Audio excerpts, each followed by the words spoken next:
Atheist Nomads, episode 207, Battle for the Net.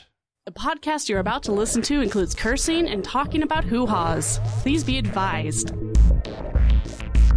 I am Dustin, and joining me is Lauren. Hi, Dustin. Hi, Lauren. And Boise's, formerly Boise's funniest person. Well, that was in 2015. It's the future Still now. funniest person 2015, I know. Boise's funniest person, Mikey Pullman. Mikey Hi, Pullman. it's me. Hey, guys. I know. I run the local atheist comedy show. And we also, of course, have Rocco. Hi, Rocco. Rocco is excited because there's somebody here who loves chihuahuas. I do. I have two of them. Yeah. Yeah, I like to eat. They're so cute. They're very tiny. You can throw them in the air. You know, I love that they're just smart enough to figure out something's going on, but they never know what it is. Yeah. They're like, I want to be a part of it. Or I want to be away from it. Or both. Oh, man. All right. And Mikey has been on twice before. Most recently, it was in December for War on Christmas. Then Oh, that was fun. That was a fun episode. Yeah, That was good. That was and fun. then Thanks, the guys. first time was, I think we were trying to do video or something. Yeah, yeah. That didn't work out. That did not pan out, but No. it was a good experiment. Yeah, I like it. Trying new stuff. How are you holding up in this heat? I'm not. I'm a chunky ginger. We're not really designed for it. Turkey ginger. That Just sounds like a not. delicious snack. It is. Oh, Now. I left the fan on. Whoops. Oh, goodness. I was kind of hoping you wouldn't notice Let's that. start over. No, the noise gate will grab it. Okay, so I turned down the fan now. Chunky ginger. I'm still stuck You're on going to be that. editing a lot of this first part, aren't you? Oh, That should be a yes. Cheetos. I will be editing all of the first part. Yeah, you did. It's cool, man. Cheetos flavor. I like it. He said chunky, not crunchy. I can do both. Be chunky. Oh, man. But yeah, it is hot. We're recording it. Well, okay, it's 3:50 now. Yeah. But when we picked up Mikey, it was already hitting 100. Yeah, it was 100 degrees. And it's only going to rise from here. Yeah, it's great. Yeah, I think they were guessing about 104. Yeah, that's really gross. And then depending on where you're at, it can feel as hot as 114, such as in a car or on the asphalt the or asphalt. outside. Yeah. So no taking puppies out for walks because No, those chihuahuas overheat anyway. They're Well, so they'll small. burn our their pads. sunbathes. Okay, crazy animal. Yeah, 100 degrees. He'll go outside and sunbathe. That's admirable. What about the corgi? Corgi's a little bit more sensitive to the heat, but even him in the mornings will go out when Dude, it's like 90 junkie. degrees and just Just chill. pant. Yeah, I love dogs. All right, let's go ahead and okay, I'm going to do a little rant before the Dustin Off the Degree, which Do of it. course is usually a rant anyway. This episode is going up on July 11, the day before the July 12 Battle for the Net. Ooh. So if you're listening to this on Wednesday, that is today. If you're listening to this on Tuesday, then, well, just wait. Tomorrow. Basically, every major company on the internet is participating, and the whole point of it is to fight to save the internet from cable companies.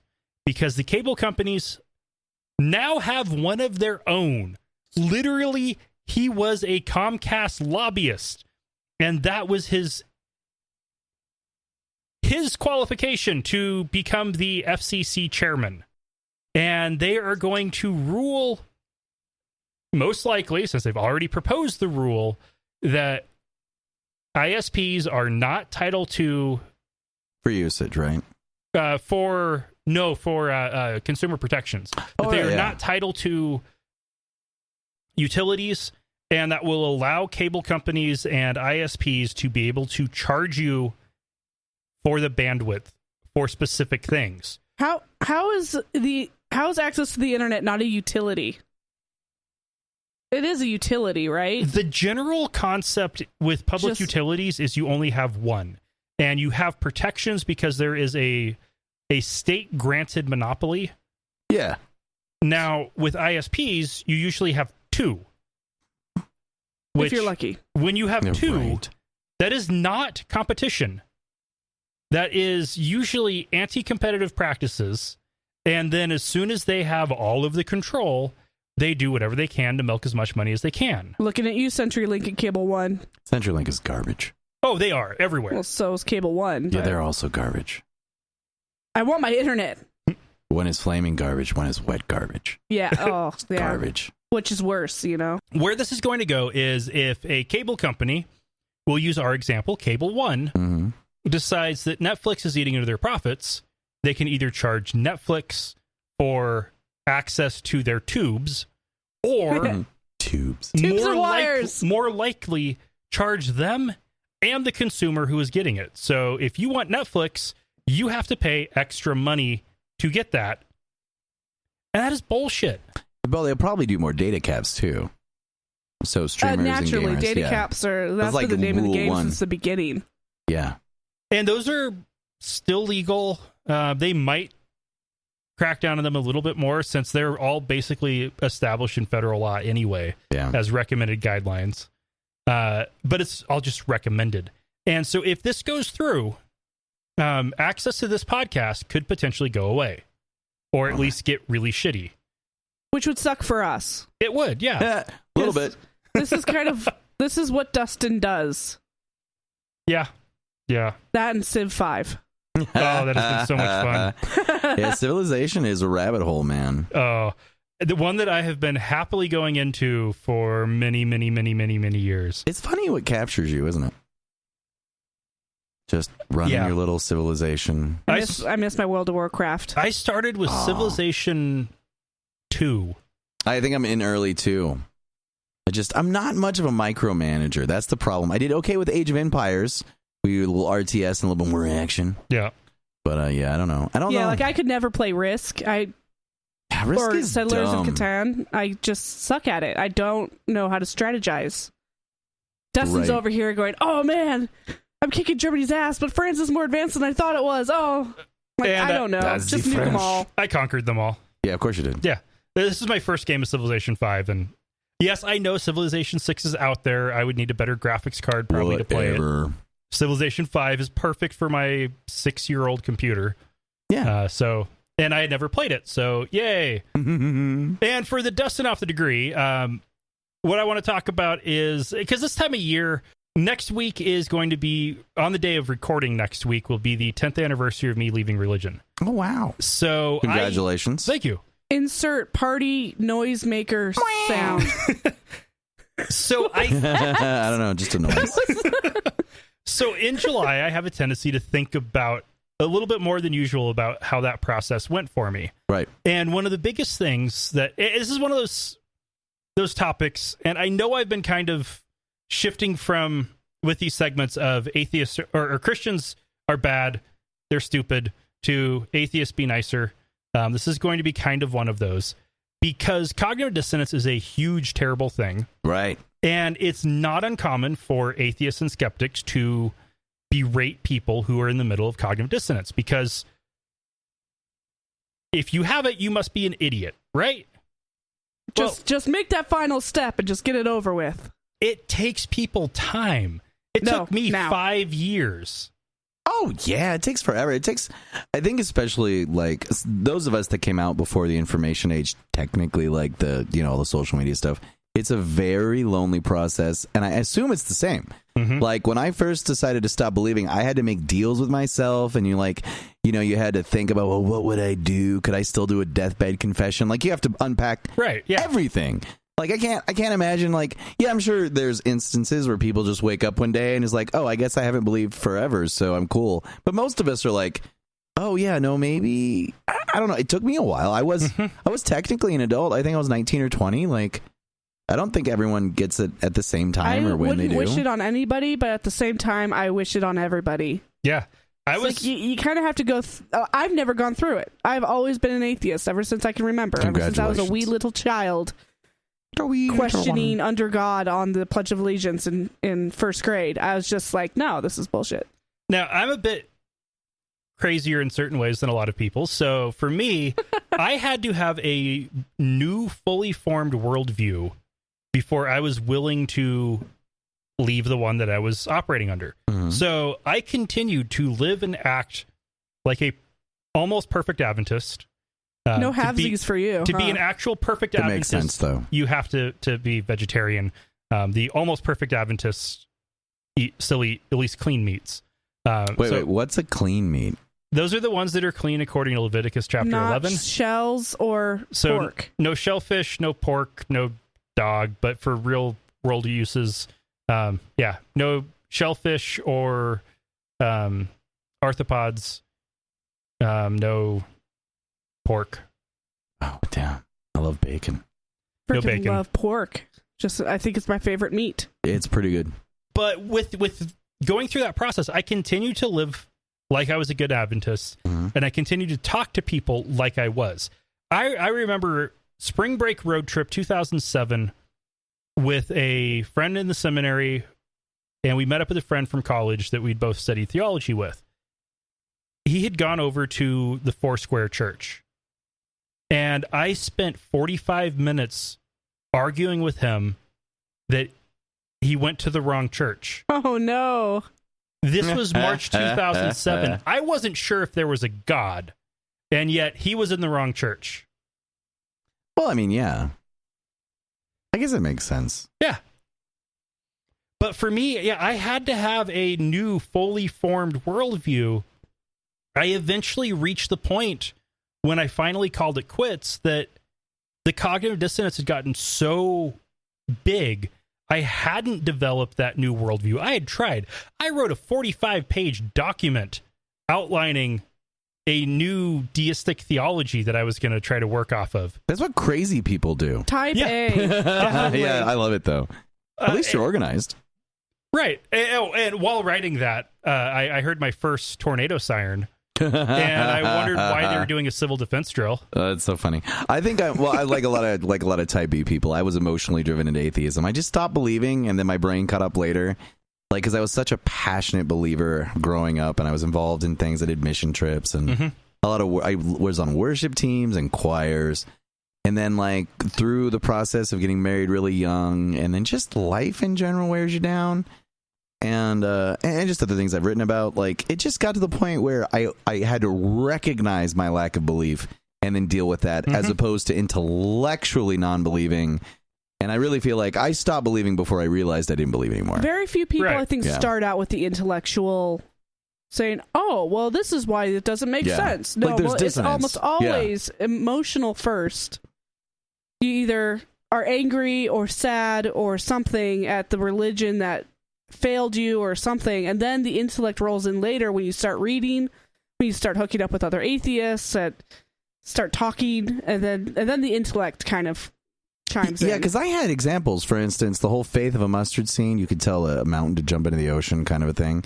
And since I was such an active, real believer, it was difficult for me because I knew I had faith, but there's no way you could tell a mountain to jump into the ocean. Like, that was just a thing that you can't do. Right. Like, and I knew I believed, but I knew no matter what I did, no mountain's going to get up and just jump. Like, it's just not going to happen. Yeah. Unless it's a volcano. Now, yeah, but it was going to do that before. Old school leaving religion, emotion coming first, intellect following, was the norm. Yeah. And actually, if you look at the numbers, in a lot of cases, it's emotions only. And the intellect never follows. Those are the people who just backslide. Yeah, those are the people who end up going back and saying, oh, I can't believe I was atheist, and here's why. Well, those usually aren't the people that actually make it to atheists. They just stop going to church. Yeah, they sure do love to blog about it. Well, they're functional atheists, as I call them. It's like, you're an atheist in everything except your admittance that you're an atheist. There's no way that you believe in a judgmental, angry God and you're just going to ignore him. Like, you don't do both of those things. But they can't quite make that last. It's hard. Somebody who still claims to be a Mormon, but goes out drinking on the weekend. Yeah, like, they're a Mormon if they're asked if they're Mormon. This is why I don't believe the religious things when people, because they not only when we interview people or we do statistics to find out how many churchgoers, most people don't go to church. Even if most people say they're Christian in this country, they're not doing Christian things. They certainly don't vote like it.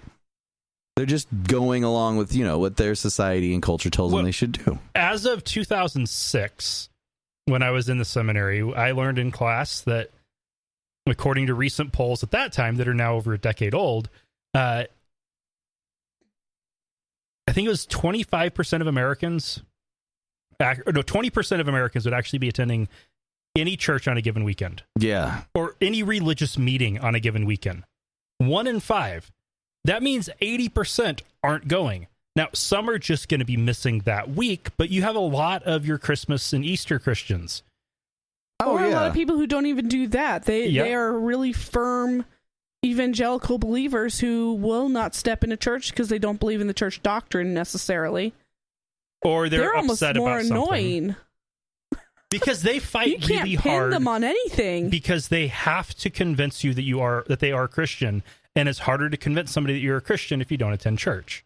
Well, faith without works is dead. Right. I was so deep into this stuff. Yep. I was really good at talking to these guys when I was in the church. Mm-hmm. And it's fine. Like, I just think that if you can cherry pick from religions like Christianity, the old idea, like, you can be a believer. It's not like Paul didn't start off belonging to the church. He reinvented all of Christianity into what he wanted it to be. So at a certain point, he wasn't part of the religion. And then he was all of the religion. I actually favor the view that Paul created Christianity. I think he created what Christianity was for a long time. There was a kind of a proto-Christianity that was... even if you look at I just imagine this little embryo going... A conservative viewpoint of it, what Paul found was a sect of Judaism.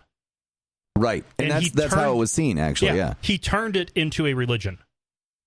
Yeah, he absolutely did. Him and the Romans. But with emotion coming before intellect, there are a lot of people, especially in the, quote, new atheists, which is a term that has fortunately gone out of use. I really like it's very ominous. Yeah. We're the new atheists. Well, and what was funny was... with the TV announcer or the movie announcer voice. In a world, one atheist.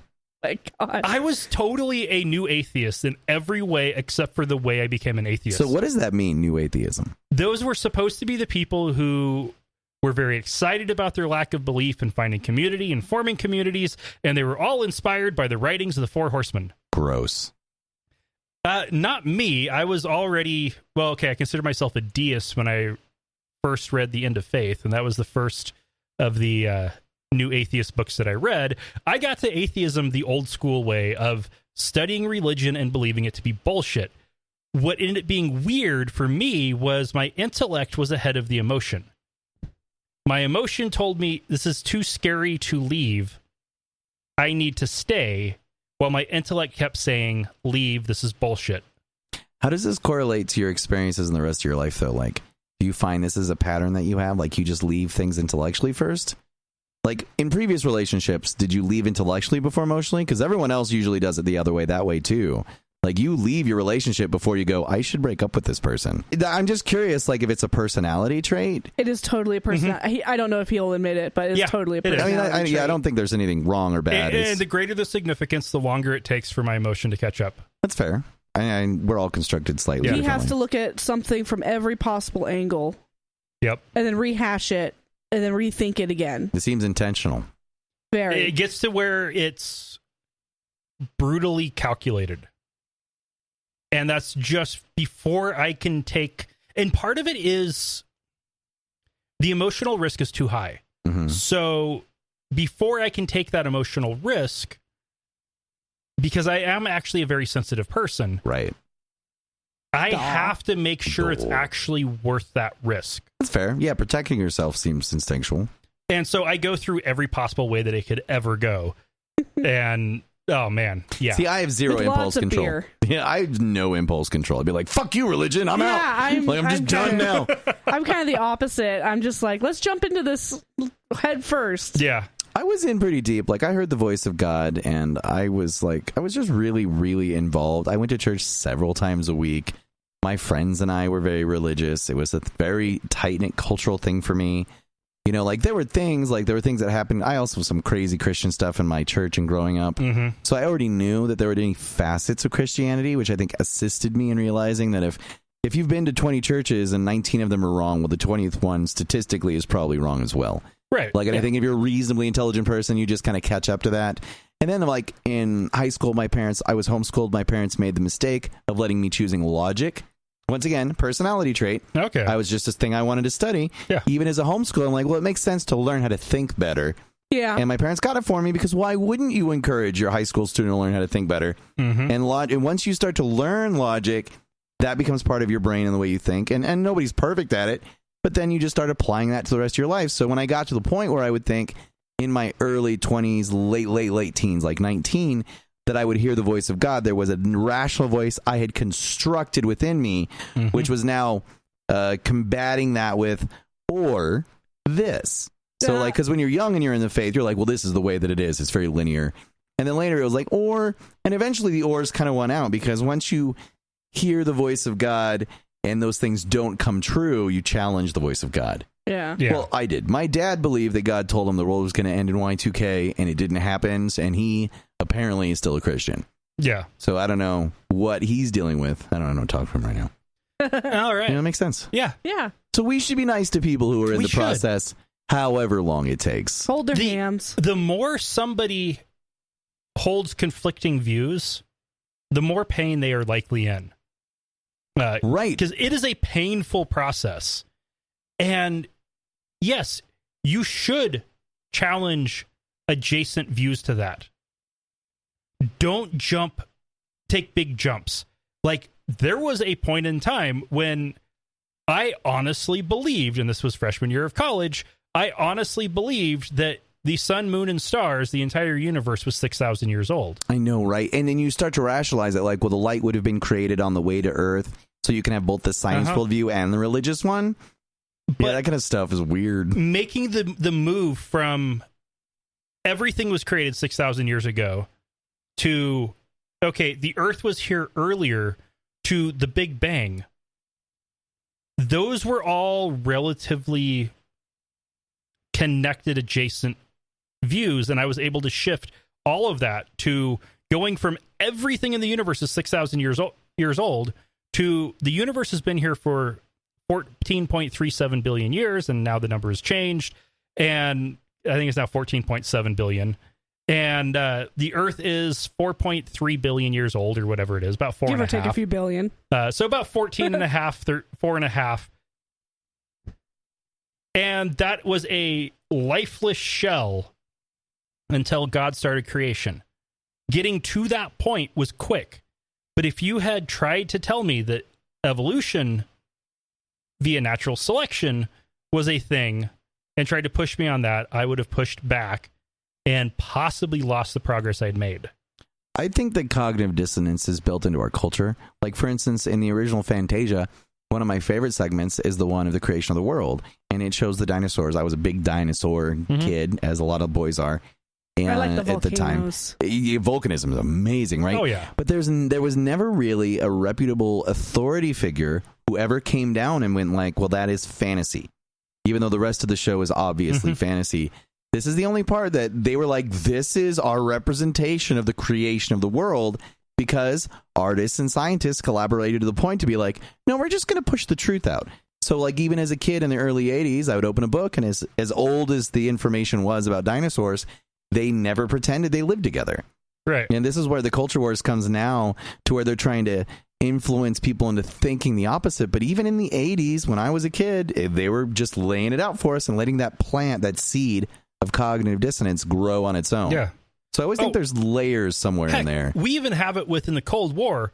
We were the good guys, but we were doing all of the bad guy stuff. No, we still do that. And we still do. There is some serious cognitive dissonance with that. Are we the baddies? Are we the baddies? Yeah, that's such a good skit. Yeah. Anyway, next week for Dusting Off the Degree, I will talk about the final days of me leaving religion. The final days. A story that I don't think I've told in all that much detail on this show. To be continued. To be continued. So, yes, to be continued. Long-term listeners, correct him if he's wrong. I covered it a little bit on the first episode, but I hope nobody has listened to that at this point. You should. See where you've grown. It's we need to rehash a bunch of those early episodes. But this is now the time, and since we haven't recorded new bumpers, to remind you that Atheist Nomads is proudly sponsored by Archway Hosting. They bring you low-price, full-featured hosting solutions. You can find them at archwayhosting.com. That's ARCHWAY hosting.com. And we have been using their service since early 2014. They the bomb. We've had almost no service issues, and it has turned out all of those were our fault. That's pretty good. And they helped us fix it. It's a good track record. Really good track record. They are good. If you're looking for a website, check them out, seriously. And we're also brought to you by 2 fewer listeners like you. Oh, that's okay. We kind of expected that to happen. How do you guys predict that stuff? Predict? We can't. Well, you said you expected it. Oh, we expect with a big change. Mm-hmm. Big certain change losses. Oh, right. Yeah, sorry. Now let's go ahead and move on to news. News, lots of this. Native American and First People tribes, clans, and leaders from several U.S. states and Canada are suing the U.S. government over its decision to delist grizzly bears in the Yellowstone region from the Endangered Species Act. This decision will allow the states of Idaho, Montana, and Wyoming to manage the grizzly populations outside of the park, opening up the possibility for hunting. The tribes are claiming that the bears are sacred to them, and allowing them to be hunted violates their religious freedom. Oh.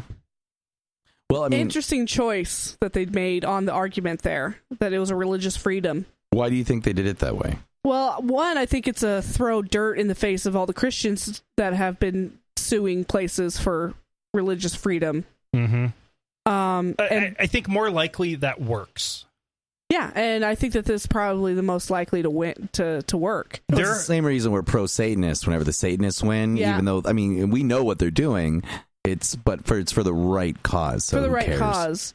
Now, in this case, I actually hope they lose. Why? Dun, dun, dun. Fuck bears, right? Not fuck bears.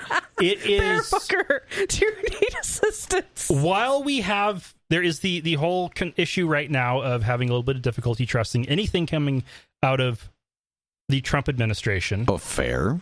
However, decisions on whether or not animal species are listed or delisted on the Endangered Species Act are all based on science. And I don't like the idea of anyone's religious beliefs being based or overriding science.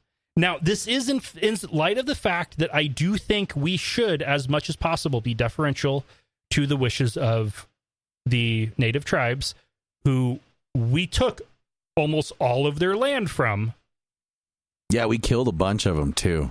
We slaughtered most of them. Real dicks about it. Way to bring it up again. And every chance. We have managed, ever since we stopped slaughtering them, we've managed to keep them in poverty, alcoholism, and drug addiction. Oh, yeah, we're real dicks. Yeah. We have seriously fucked these people over. I agree. So I feel bad about not bending over backwards to be nice to them. But like with the same things going on in Hawaii right now with Mauna Loa, the big mountain for the big island of Hawaii, which they're wanting to put another observatory there. It's bogged down in court and will likely never be built in the U.S. It's probably going to go to the Andes because it's sacred and they don't want more traffic up there. But if they have the option of going to the Andes, then why not? Unless they find a sacred area in the Andes, which is possible. This is just another argument for one world government, really. Because if one mountain doesn't work, just build it somewhere else. It's for the good of everybody. This is true. The big concern, Mauna Loa is the best choice for it. Yeah, sure. Andes is a second best, in particular because it's easy to get to. Scientists can actually easily get there. And it's close to population centers. You can fly almost all the way there. You can surf there. I'm just not comfortable. I think we should just give any of the First Nations whatever we can that isn't like 100% First Nations, not First People. Sorry about that. Yeah, it's fine. I screwed up. Nobody remembers everything.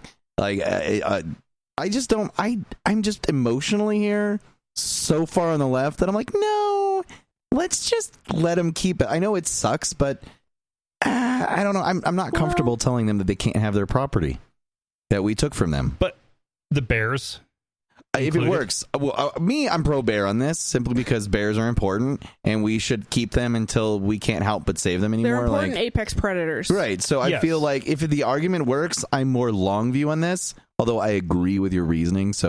But we don't have another way to win this argument, do we? So there's. I want to start with the whole animal management thing. Yeah. Okay, that's where I was going to go with it. Okay. For starters, wolves are the better example than grizzlies because they are actually already being hunted. Yeah. They set what is the maximum amount of wolf population to keep big game animals moving. You want to keep the elk, moose, and deer moving because that is really good for the ecosystem. Yeah, but good for the plants. You don't want enough that they get hungry and they start going after livestock. Because if you have angry farmers in Idaho, you're fucked. Or Wyoming, right. or Montana. Wyoming, or You're just anywhere in this range. Any of these states. What they weren't counting on was the wolves spreading. And there are now healthy wolf populations in several mountain ranges in Oregon and in Northern California. Right? That was not part of the plan. Yeah, they thought they could control nature. I've seen Jurassic Park. That was a horrible idea. Yeah, that wasn't supposed to happen. And with grizzlies, they're only wanting them in these 3 states. They also don't want them attacking livestock. So you need to be able to keep the population under control. Now, don't we pay people for livestock taken by these predators? Like, isn't that just a small amount of the federal budget? We do, yes. Like, I mean, it sucks that your lamb was killed, but the lamb doesn't belong there. The wolf does. So here's your money, and I'm sorry. The bigger, like, why is that a problem? That's kind of where I'm at, but that's not how the world works. I mean, and it's not. I'm from Idaho too. Yeah, I mean, I know that, but why can't we approach it like that? Because they'd rather prevent the deaths of that livestock than pay for incidents. No, they'd rather avoid the anger of most of the voters. State. You, the rural people, yeah. Yeah. And it's even bigger than just that. If you allow the population to balloon, the game animals population will collapse, they will get hungry, and they won't stop at livestock. Right. They will start encroaching on towns, and they will start eating pets. Because wolves have never done that. Scavengers. When wolves had all of the world to live in, they still stayed away from people and fire. Mostly, yeah. Yeah, like there's a very few incidences, except when we are in their territory in the middle of the winter, where we're even an option for them. Right. But it's all of these fears are why they need to keep the populations in check. Yeah. And so they are engaging in management. So there's that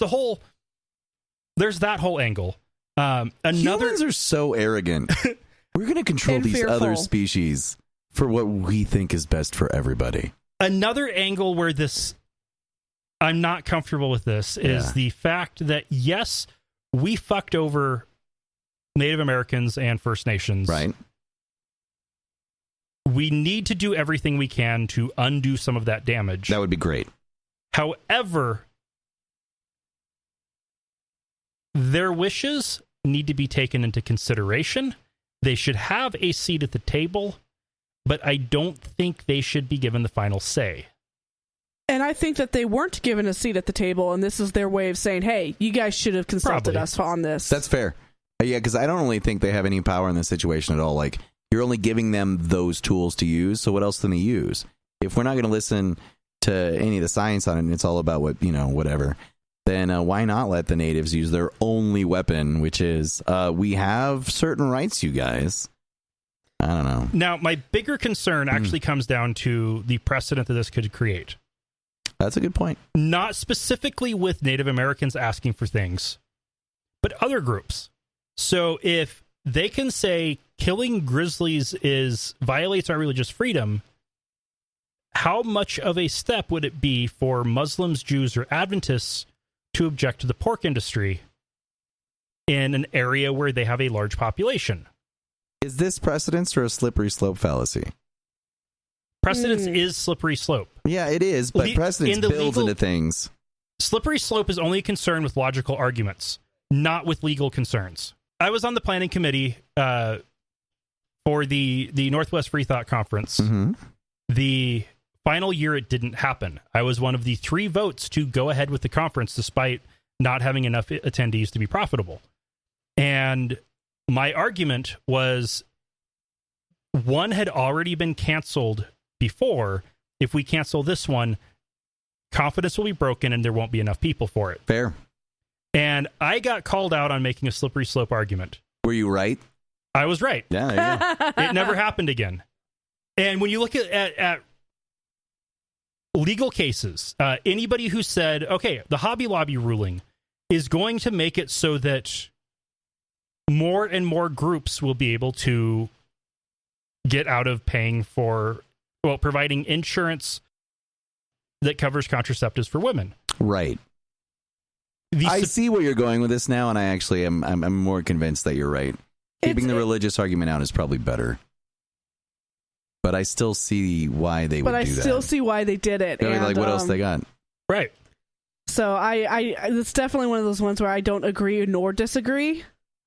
I think Dustin has a very good point, but when it comes to the grizzlies, they really need to approach it more like the wolves, with a bunch of biologists, zoologists, ecologists running things. And that's the plan. And don't leave it up to 3 different states shooting who knows how many animals to try and keep them under control in a region where there are an asset. Yeah. Because, I mean, oh my gosh, have you ever seen a bear jam in Yellowstone?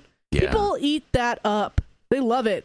And we were lucky that we weren't eaten in the one we saw. No, it was at least 200 yards away. It was fine. 200 feet. It's impressive to see an apex predator in real life because we're so sheltered from that. Oh my gosh. Even going especially to Yellowstone. When it has babies. And you're like, oh, that's terrifying. That is we could die here. Scariest okay. thing. Like, a bear could just kill you for being too close to her cubs. Like, she's just being careful. We were definitely there, and it was awesome. One of the biggest concerns that I do have with this is turning control over apex predators in particular to states is naive and ridiculous, because there isn't a static Idaho wolf population. And I don't think there will be. There's an Idaho, Montana, Oregon wolf population. Right. Oregon does not have a static population. It has a Idaho, California population. These should be, because they are multi-state in their ranges, they should be federally managed. Absolutely. Yeah, because it crosses state boundaries. Which is what the whole delisting now messes up. There isn't any framework for federal management of animals unless they are listed on the Endangered Species Act. So we have a case of inadequate legislation to deal with the reintroduction of apex predators into the lower 48. Believe me, if the guy had the government the way I wanted it, there would be a lot of scientists involved. Oh, yeah. Wait, here's the first question. Are the grizzly bears endangered still? No. That's why they're being delisted. Right. Repopulating the region has been successful. So even the argument itself isn't necessary. They just don't want them being hunted. I mean, I get that, but you're not going to stop it from happening at this point. If they're not endangered, you're really difficult. Like, your argument is they're still endangered? No, it's that we get to not. No, I don't think anybody gets to own a species of animal. Like, I don't think that belongs to people. The closest we have are the feds, and if it's not, they're not endangered. They're not endangered. You can re-endanger them if we get out of control. Yeah.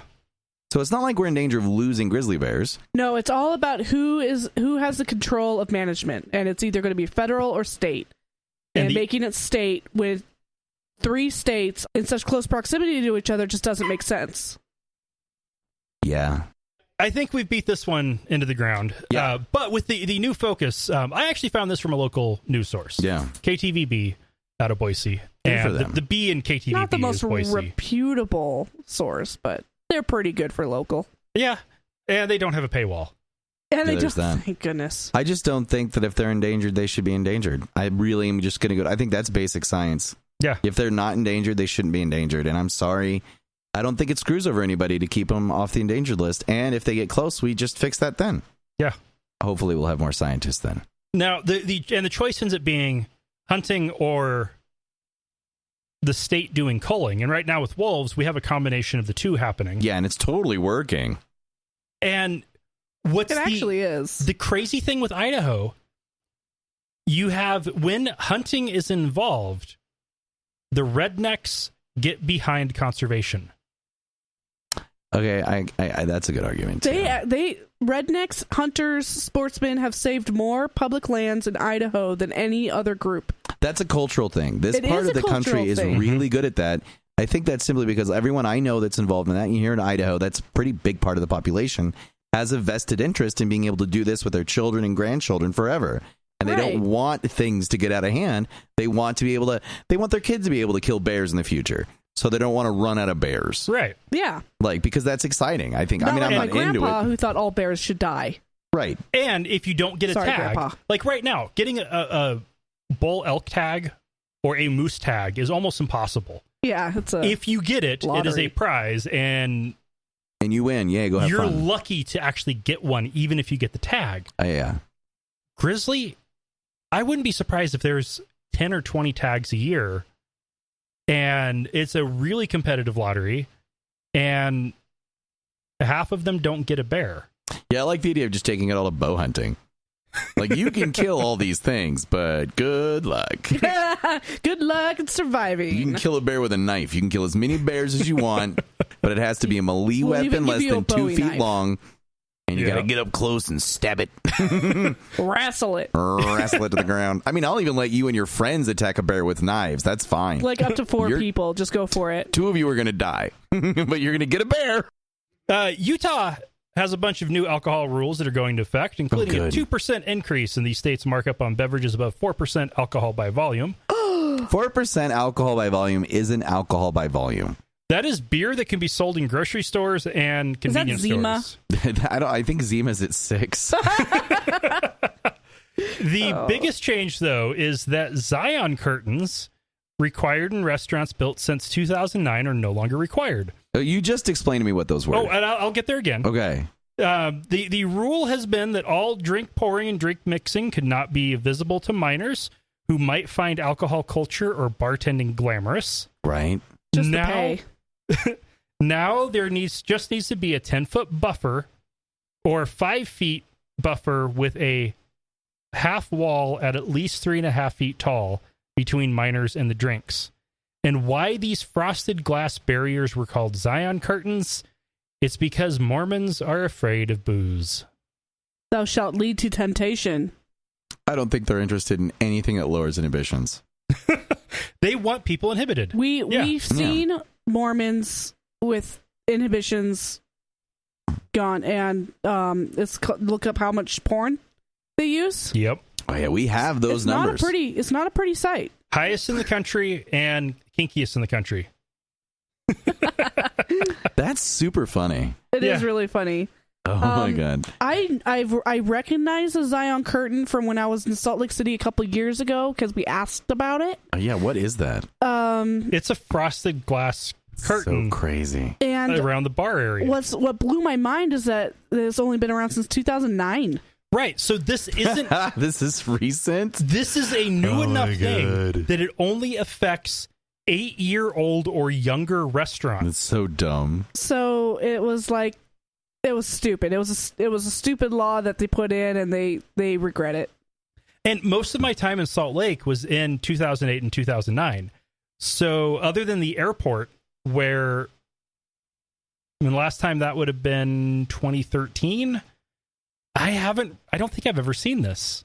Well, everything was older. We should fix that. What we should do is set up an atheist podcasting convention in Salt Lake City. Mm-hmm. Yeah. Get all the because West fuck the Mormons, and 2 because it's easy access for people in the Intermountain West. And go to a couple bars. Now that they actually polygamy porter. The least good beer. I know, there. but it's such a good name. Outer Darkness is much better. Okay. But the nerd. What's crazy is beer nerd. The last time I was actually in Salt Lake, you couldn't have bars. There was clubs. The definition. A bar's a bar. I paid my membership fee for a one-night membership to go to a bar that was in a hotel. Sounds sleazy. How much was it? $10. It was a cover. Yeah, okay. A rose by any other name. And then they spent so much time as soon as they found out I lived in Washington, spending as much time, everybody working there wanted to tell me about how terrible it was there. Oh, yeah. I think you need to vent. Yeah, and Salt they Lake really City did. has such an undercurrent of liberalism that those people they need to vent. They have to get it out there because everybody assumes Salt Lake City is super conservative, and it's not. No, it's liberal. They have a great counterculture. Oh my god, it's some of the best. What was it? Was it Dave Chappelle? No, it was the other guy who used to go around at night to all the big cities. The Insomniac tour. The Insomniac tour. And he went out with the mayor of Salt Lake City and did shots at a gay bar. Yeah, that sounds great. Because that stuff's there. Gay bars are pricey, though. Well, Yeah. You're paying for the dressing. No, I'm paying for the gays. Speaking of which, by any other name. Speaking of which, the Texas Supreme Court unanimously ruled that same-sex couples are not inherently entitled to marriage benefits. Yes, they can get married, but the state has to define what that means. This ruling allows a lawsuit against Houston's insurance plans for married gay couples from before the Supreme Court ruling to go forward. It's so messy. It is messy. And didn't we just report on another state that did the opposite of this? Yeah. Which state was that? So Missouri tried to. It was on allowing same-sex couples on the birth certificate. Getting on the birth certificate, yeah, and they lost in the Supreme Court. Oh, they did lose. The state lost in the Supreme Court. Okay, specify, sir. Sorry, yeah, the Supreme. Their pronouns are weird. So, the Supreme Court has already ruled that yes, what they meant is that every right that applies to married people applies. And now the Texas Supreme Court, after that, has ruled, no, only if we say it does. Texas is going to be a holdout for a long time. It's like Idaho. They really are. We don't change our minds until the feds threaten to take away our federal funding. Because, don't take my money! Because most conservative states end up taking more out of the pot than they put in. Right. It's mostly the coastal states that pay for everything. Texas is one that pays for everything, and yet Texas they are is huge, though. Yeah, and that's mostly gerrymandering. Austin has 5 different representatives in it, which is why it's a liberal city with no representation. Yeah. Which, by and large, is why we started the revolution in the first place. Well, and if you want to look at Idaho, we have Boise with 2 separate representatives. Cut right in half. The state has 2 representatives. Even though we are in the bottom left-hand corner of the state. Right. And we have most of the population, we don't have a voice. And the rest of the state wonders why Boise thinks we're so full of ourselves. Right. We're not. We're like all cities. Yeah. We are the economic center of the region. Like, there isn't another city until you get to Salt Lake or Portland. It's a long bit of desert between us and other population centers. It is. Yeah. We should have a voice that is at least as heavy as our weight on the state and how much we drive it, both in government and economic force and almost every metric. Boise is the center of the region. Yeah. And we don't have real representation because of gerrymandering. Yeah. Yeah. And Texas is a very heavily gerrymandered state. Yeah, gerrymandering is garbage. Ridiculously gerrymandered. Not enough to go to the Supreme Court, which still waiting to hear what they decide on that. Oh, yeah, that will be an exciting one. That's going to be really fascinating. Yeah, we'll see what happens. But Idaho is one where I think they have a reasonable argument to maintain it just because there's only 2. You have to draw a line somewhere.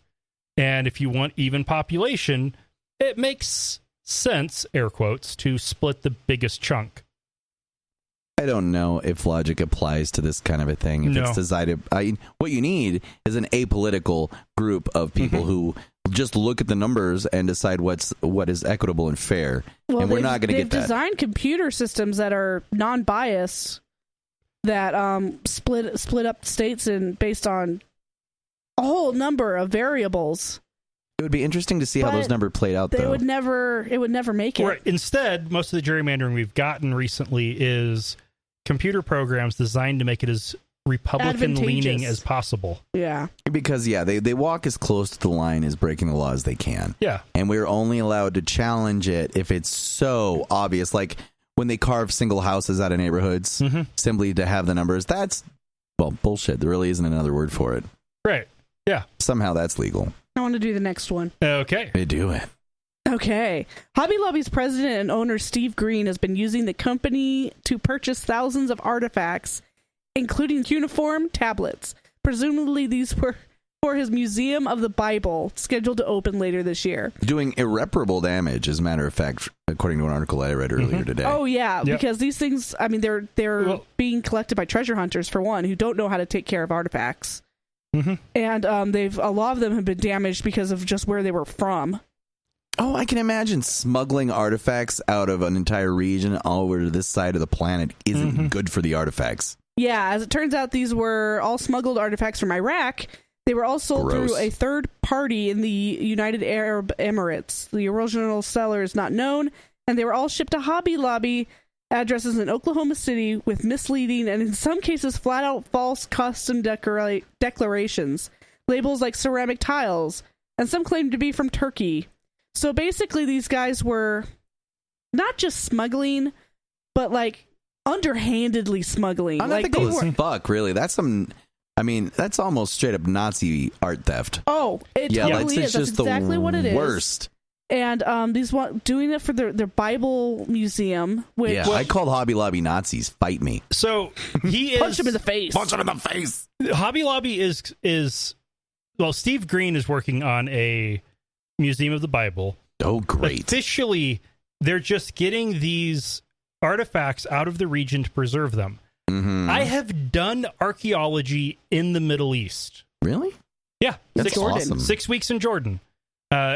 It's amazing traveling to archaeological sites with letters from the Department of Antiquities, the Royal Department of Antiquities, saying you get VIP access. Yes, so you have VIP access. It was awesome. Know. But it's so fun. There are every one of those countries there have very strict rules about the nation owns everything. As they should. I mean, if anyone owns it, it's the people that own the land. And to remove something, like we brought stuff back to the States, you had to get permission for each item. Yeah. And it remained the property of the government. Great. From where it came. Unless, of course, it's coming from a region of upset. Mm-hmm. That we've been destabilizing for decades. It is presumed that a lot of these artifacts were bought straight from ISIS or ISIL. Yeah, no, I read that. That is so crazy. It's assumed. They don't have any proof because they don't know who the original sellers are. But if they went through all this effort to cover up who the original seller is, you know that these artifacts were not collected legally. Mm-hmm. The original nation did not get any kind of compensation for it. And they shouldn't get compensation. They should maintain ownership. Yeah, they need to be sent back. Their cultural heritage. I mean, I understand it's unstable and everything, and I understand that ISIS has been targeting museums and such, so I can understand a placeholdership. I just can't imagine an argument that can be constructed where a business in the United States or an individual in the United States should get any sort of control over historical artifacts that are about human history. Yeah. I mean, if anything, I would rather trust like a big museum in Chicago or something that is specialized. Like, I trust actual archaeologists with archaeology because they're careful people. Yeah. They go in with the finest of details, and they don't want to. Nobody wants to break their livelihood. That's what they do. The Field Museum in Chicago can handle this kind of stuff. Right. The University of North Carolina can handle this stuff. Because that's their actual job with actual doctors who specialize in nothing else but being like, and I mean, the joy, I think, of finding a piece of of human history that no one has ever seen before must be immense. How could you not be the most careful with that? I named the wall that I uncovered. That's amazing. 007. Because it was the seventh wall. It was the seventh wall in this new square that we had opened up. Maybe you guys shouldn't be in charge of naming things. Nerd. Officially, it was Wall 7. That's fun, though. But I wanted to call it 007. And it was so amazing. I was just cleaning up. So I was just brushing away loose dirt. It was at the very end. I couldn't do any excavating. And I brushed a little harder because here's a stone. Here's another stone. We have two stones next to each other. This is a wall. That's amazing. I uncovered a wall that hadn't been seen in 2,500 years. That's so impressive. My eyes were the first in 2.5 millennia to see that. It was amazing. That's impressive. And yet here we have Hobby Lobby. Yeah. And then we have Hobby Lobby. And then on the other hand, there's Hobby Lobby. According to the U.S. Supreme Court, is an evangelical Christian company, has been fined $3 million, which is nothing for them. And has probably, and like I mentioned, has probably been funding ISIS. So, way to be hypocritical, anti-American, But is there anything more American than funding terrorist groups in the Middle East? Ooh, touche, sir. Trump's education secretary, Betsy DeVos, made a name for herself and got the job by lobbying for private school voucher programs. Right. And, of course, by buying her posting. And was openly admitted that's how she thought she deserved the job. Like, we've given so much money, we earned this. Yep. God, our country's horrible. It's not surprising that in June, the U.S. Conference of Catholic Bishops sent a letter to Congress outlining their principles for what such a program on a national scale would look like. It would spur a rebirth for Catholic education. It would push for religious freedom and flexibility. It would prioritize family satisfaction over test scores. So Nice. family satisfaction is more important. And they must be free of accountability. Boo. That's such a weird thing to add in. Right. Yeah, As the letter snuck that in the end there. As they put it in the letter, the schools, quote, must retain their autonomy, both in regards to religious identity and educational character. This independence includes, but is not necessarily limited to, control over mission-driven hiring, academically stringent admissions, and curriculum. Yeah, here's the deal. If the feds give you money, you should expect the feds to have an opinion on what gets done with that money. Right. Especially who you hire. But whatever, like what the test scores are. Yeah, and voucher system is pretty much one of the strongest, the strongest supports for those systems. Like you were saying, I think before we started recording that, without those vouchers, our numbers show that the school drops in population and support. So it is necessary for the voucher for them to exist. Then it should be necessary for the feds to have input on how that money is used. Right. Because one of the biggest problems that happens with voucher programs, that is money that would otherwise be going to public schools being sent to private religious schools who get to be picky. They get better test scores and get preferred college admission because they are selective about who enters. Currently, a lot of that selectivity is based on money. And if you're a poor performer in schools, your parents are not likely to want to spend $10,000 a year for you to go to high school. Yeah. If you're smart, they're more likely to pay that money to give you the best education you can. That's part of our fucked up society. I went through private school, a lot of it with help from our local congregation helping foot the bill. And there's also this assumption that private schools are better. This episode has taught me a lot about you. I still have to question things I learned in school as to, was that bullshit? That should be a segment on your show. That should be a segment, right? Was that bullshit? Penciling that in. That's a good one. Like, it's fair. And like we were talking before, I was homeschooled, and that happens when you're given a very narrow, like non-open way of looking at the world. Especially when we grew up and there wasn't as much free information access. Yeah. Like, you really kind of have to be like, is that like real? Well, it's kind of. I mean, we're gonna have a kid here, and this kid's gonna grow up with free information. And they're going to have to learn how to figure out what's fake and what's real right. hopefully not on their own. You guys are going to die soon? Yeah. Wow. You're I got raising morbid Batman. There. But it's the same thing. It's just doing it with too much information or not enough information. Yeah. And it's just weird. Our education system is so screwed up.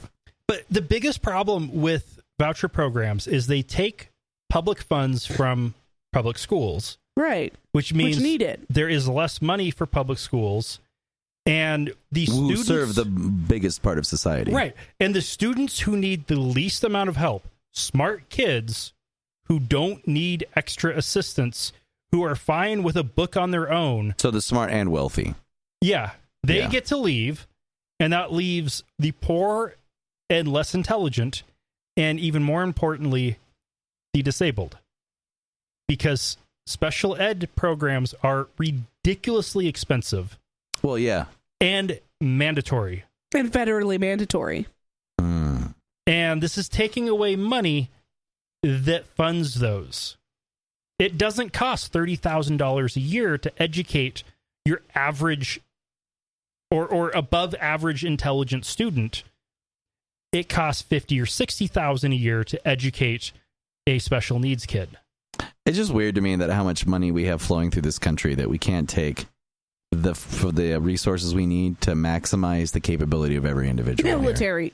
Well, I mean, obviously that would be my initial point. Is you could cut half the military budget and we would still be grossly overpowering every other military in the world. And imagine what you could do to our infrastructure and the investment you can make towards our country's future. The problem is you have to have people at the head of that who would use the money the correct way. And who have if you get a whole ton of money being put into these charter schools, you're not helping the underserved. And as far as cutting the military budget, if you do that wrong, we're fucked. The recent cuts have all been done wrong.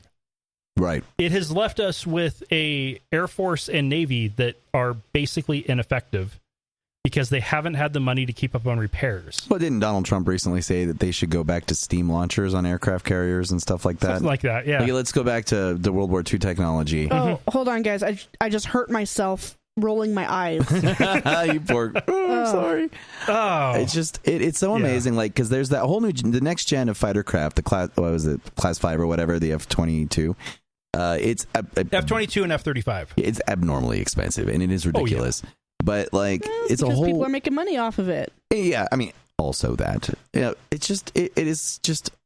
so frustrating. The F-35, which may be coming to Boise, there is an active protest against it because it's going to be too noisy. I don't think it's going to be that bad. People acclimate to noise. I don't think they should be flying that shit right over a major city. Portland does it. Portland? We're not Portland. Portland flies F-16s right over black neighborhoods every day. Okay, yeah. Here, they're wanting to fly F-35s over poor white neighborhoods. Yeah, because that's our lower stratification. That's the difference. Yeah. But the white city. The F-35 is 10 years behind schedule. Crazy. 2 or 3, I think, billion dollars over budget on the design. It's 3,000 million. That's insane. It's ridiculously, whatever the number is, it is way ridiculously over budget, and they could never kill it, which they should have done 10 years ago and started over from scratch, because it has components made in 35 different states. The military-industrial complex has its roots through everything. It has the support of 70 senators. Yeah, no, I think it's just a cultural thing. We worship war. We are built on, our strength. We're built on it. Yeah, and it's just really difficult. Like, this just all goes back to the whole idea of a nation is inherently violent. Yeah. And when you actually have to draw those lines and then defend those lines instead of allocating resources for the betterment of the people, like, I know it's such a sci-fi ideal and the things that I love, but ideally, if you had a charter school, it would be for your actual geniuses. And your application process would be being a genius of any economic status, which we would identify very early because you would be training your teachers to notice those things. And if you had someone who could read at 3 and who was doing calculus at 9 or something, because we have geniuses that are just born there, it's ridiculous that we wouldn't then take that person, let them know their options, and help them actualize into the best thing they can be for our country. Now, the bigger question is, why should it be a charter school? Why not have for a city like Boise, have a school that specializes in special needs kids and a school that specializes in gifted children? Yeah, or whatever you want to call it. I was lucky. I grew up with a gifted program in the public school, and I got to take some classes that other kids weren't able to take, and I took a couple of those too in elementary school. Yeah, and they need more of that. But why not keep it in the public system? But keep it in the public system. If you're not happy with the public system, get involved with it. Well, the public system should just be, I think it should just be restructured. Like, we also don't value trade jobs, there are a lot of trade jobs that actually aren't going to go away in the next 20 years. Right. You're always going to need just simple things like electricians, plumbers, and stuff like that. People who fix things, because that's a job that robots aren't taking for a long time. Yep. And it's a job that's necessary. That's a living wage. Like, you can make decent money as a plumber, and there's no reason. Like, if I need someone to fix my toilet, I've worked on toilets. It's literally the shittiest job. Like, it's the worst. Replacing a toilet alone is one of the hardest things you can do by yourself. Like, it's so That's dumb. Heavy. It's really dumb. And why shouldn't that person, like, if that's your calling or that's something you're interested in, why wouldn't we help you get that? It's so necessary. Yeah. HVAC systems. Yeah. I just think it's ridiculous. What I always thought is that they should have programs in high school where you can go into apprenticeships for trade schools. Why not? Because it's in high school that kids say, hey, I really like working on cars. Yeah, and the cars are going to be around. No, I want to do art. Yeah. Well, okay, you're a liberal arts kid. That's fine. Here's a liberal arts track, or here's a tradesman track. And then they have and then not push this 4-year college right out of high school, but do maybe 2-year junior colleges where you get your generals out of the way, figure out what the hell you actually want to do with your life, and then go to college. Yeah, they should just make it a lot more complex. Well, like from an early age on, you should be identifying your traits and strengths, and then we should be giving you options. Which is what parents should be doing. I think it really should involve everything. I think you should have both your teachers and your parents. Instead of a confrontational approach, which we have now, it should be everyone should be invested in what's best for this individual. And if you're capable of being a doctor, but would rather be an architect, and that's still within the scope of your abilities, we should help you do that. Because there's nothing wrong with having another genius architect in the country. Yeah. Because those are rare, and when they make stuff, we worship their works forever. Yeah. Like, and it's weird how we don't do that. We wait until somebody wealthy and genius gets all the things, instead of finding some poor kids in the barrio and being like, well, this kid needs to be a surgeon. He's got great hands and an IQ of 167. Why can't he be a brain surgeon? But he can't because he's poor. Or literally a rocket scientist. Yeah, and when we need those, like the women who did the math that got us to the moon, we need those women now. And instead of like making them fight through all the layers of everything to get to that position, Mikey, we should find them. They're called computers. Yeah, but except we need coders. We need those people. They were actually those women were actually called computers. Oh, really? And then they got replaced by computers. Well, we also have kind of scrubbed them from the history books. Yeah, there's an individual woman whose name I have unfortunately forgotten because I've had 3 beers, who actually did a lot of that work in her own head. And when they had some problems... I know who you're talking about. Right?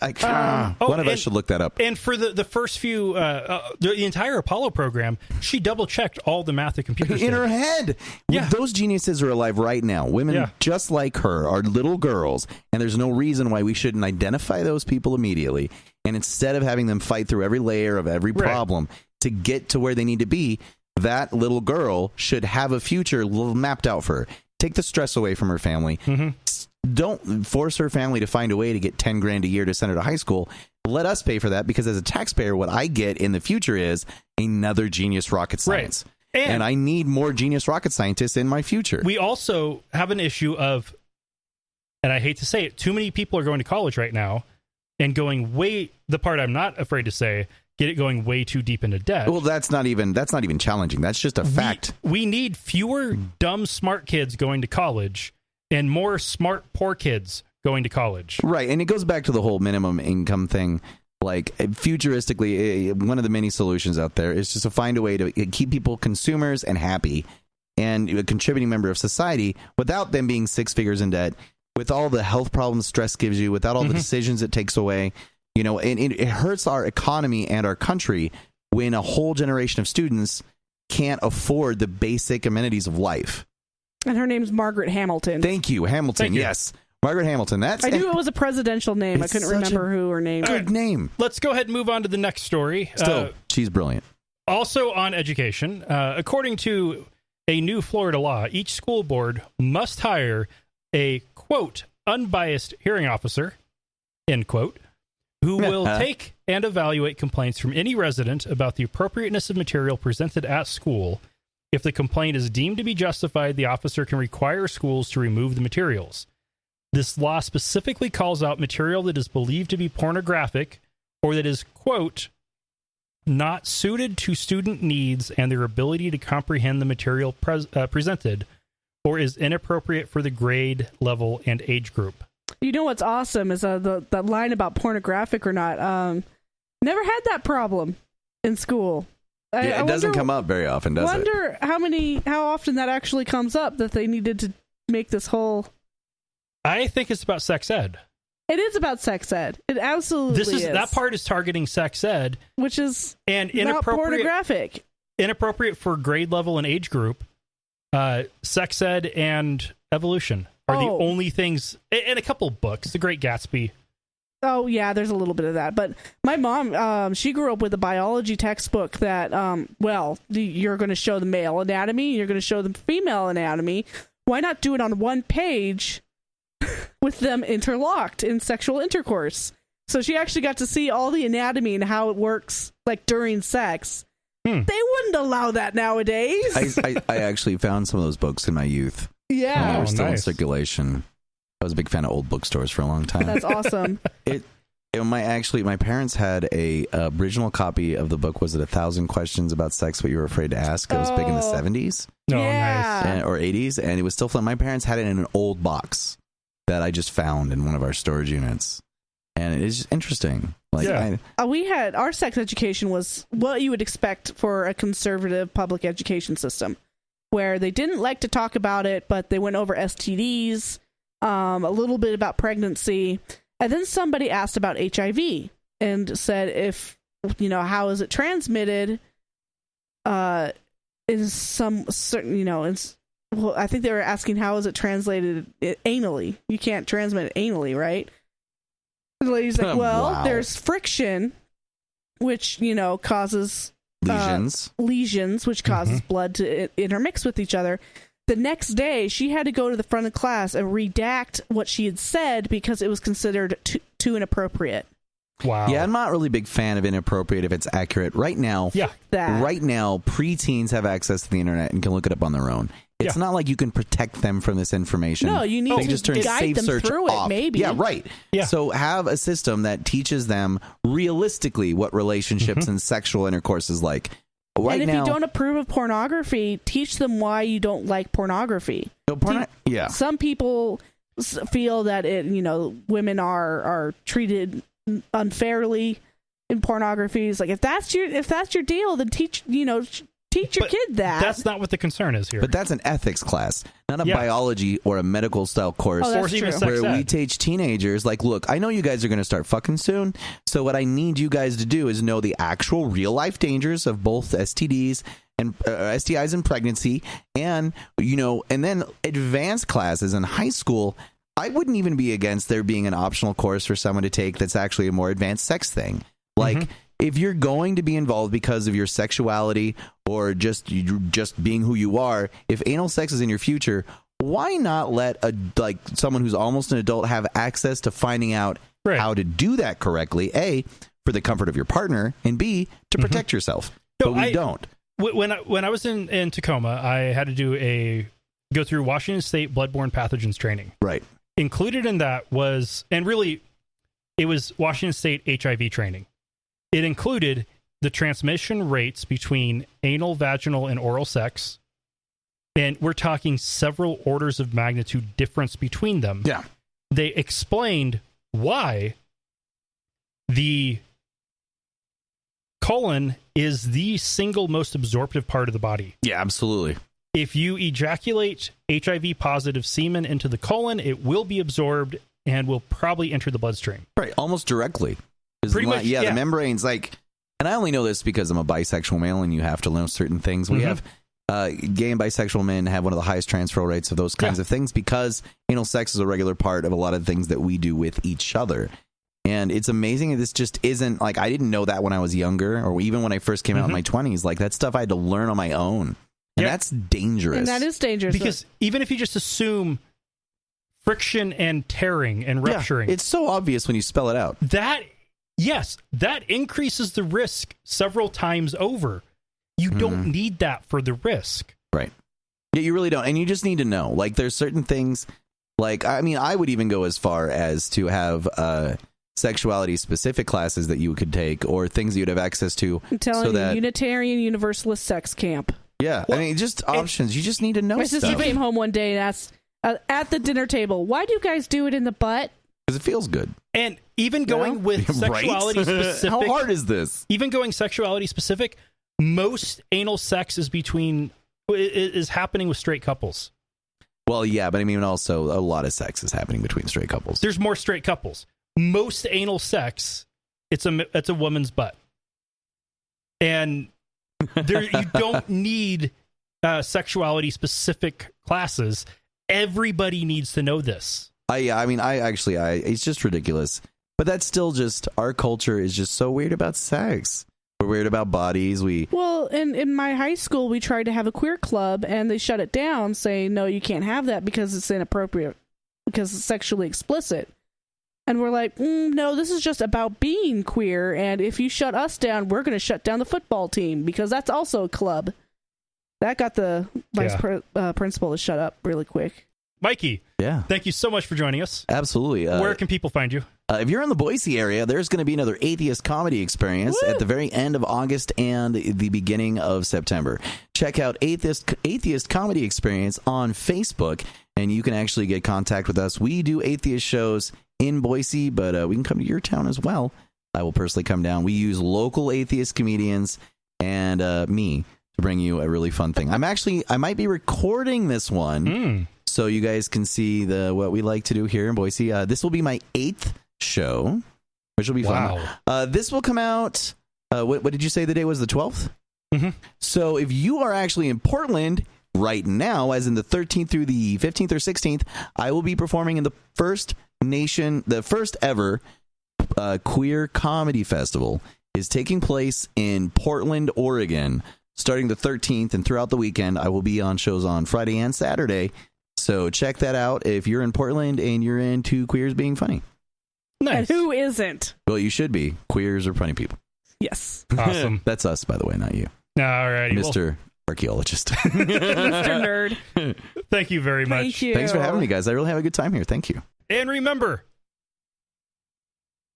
fight for net neutrality.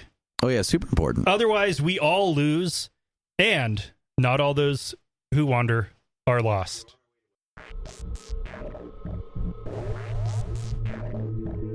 Thank you for listening to another episode of Atheist Nomads. You can find show notes and contact information at atheistnomads.com.